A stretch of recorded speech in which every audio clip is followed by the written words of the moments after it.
추미애, 박근혜 전 대통령이 김기춘 등과 함께 기무사령관에게 계엄령 검토를 지시했다는 김무성 전 의원의 고백이 나왔습니다. 제가 민주당 대표로서 촛불광장이 뜨겁게 달궈질 때인 2016년 11월 중순경 계엄령에 대한 경고 발언을 했을 때 당시의 청와대는 유감이다, 무책임한 선동이다라고 힐난했습니다.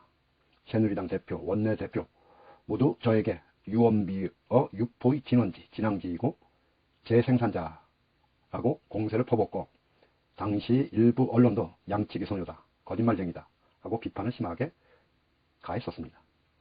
연일 계속되는 촛불 집회 속에서 무엇보다 시민의 생명과 안전을 지켜야 하는 제1야당의 당대표로서 정부와 군의 오판을 제재하기 위해 사전 경고를 한 이후 저는 쏟아진 온갖 비난과 공세를 묵묵히 감내해야 했습니다. 결국 촛불 시민들께서 세상에서 가장 평화롭고 민주적인 방식으로 헌정사상 첫 대통령 탄핵을 이뤄내셨고 문재인 정부를 세워주셨습니다. 김무성 전 의원의 고백은 도피한 기무사령관과 나머지 혐의자들에 대한 수사를 재개할 충분한 이유가 된다고 봅니다. 국민에게 총뿌리를 겨누겠다는 발상은 있어서도 있을 수도 없습니다. 국민과 함께 지켜보겠습니다. 탄핵 추진의 결정적 순간, 비박계 탄핵 동참 설득시킨 행상 책임론의 전말, 형사가 아니라 행상. 이제는 사면이 아니라 진상규명이 되어야 한다. 1.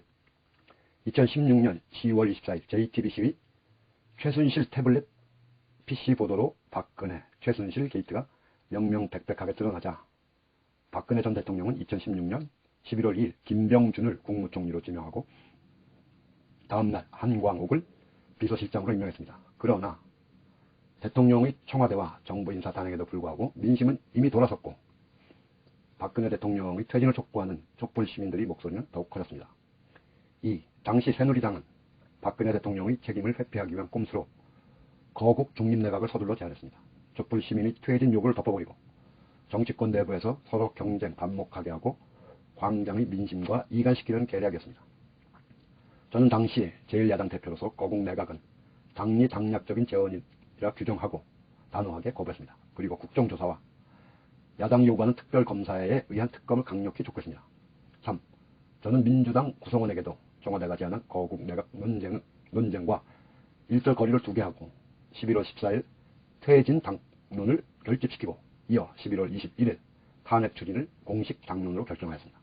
그리고 11월 26일 야3당이 탄핵소추안을 작성하였습니다. 결국 국회의 탄핵안 통과를 위해서는 새누리당 내 일부를 탄핵에 동참시킬 수 있느냐가 최대 쟁점이 되었습니다.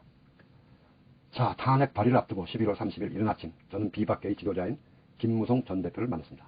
이른바 행상 책임론으로 조기 탄핵의 근거를 제시하며 설득했습니다. 엄격한 증거 법리로 재판을 하는 형사 책임과 달리 탄핵 재판은 헌법에 대한 태도 책임을 묻는다는 뜻의 행상 책임을 한 것이어서 조기에 탄핵 결론이 날 수 있다고 했습니다. 김무성 전 대표는 대통령이 4월 말 물러나고 6월에 대선을 하자는 청와대 입장에 기울어 있었으나 저희 행상 책임론을 경청하면서 형사가 아니라 행상이라고 수첩에 메모했습니다. 이때 김 전 대표도 민심을 수용하며 민주적 헌정 질서를 복구할 수 있도록 탄핵 이외에는 방법이 없음을 이해했다고 믿습니다.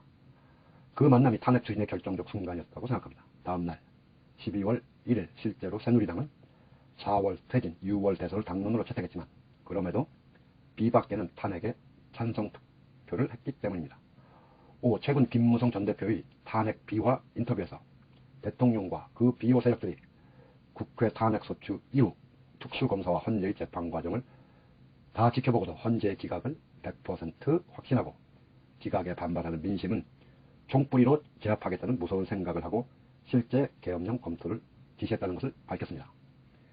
이미 김무성 전 대표는 대통령의 자진하야 약속은 진심이 아닐 수 있고 그럴 경우 헌정 질서가 대혼란에 빠져 국민과 국가가 크게 불행해질 수 있다는 것을 알았던 것이라고 생각합니다.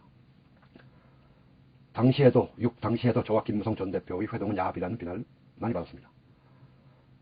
김 전 대표의 메모지에 적힌 형사 X는 박 대통령에 대한 형사 책임을 묻지 않겠다는 것 아니냐는 억측으로 공격을 하게 됐습니다.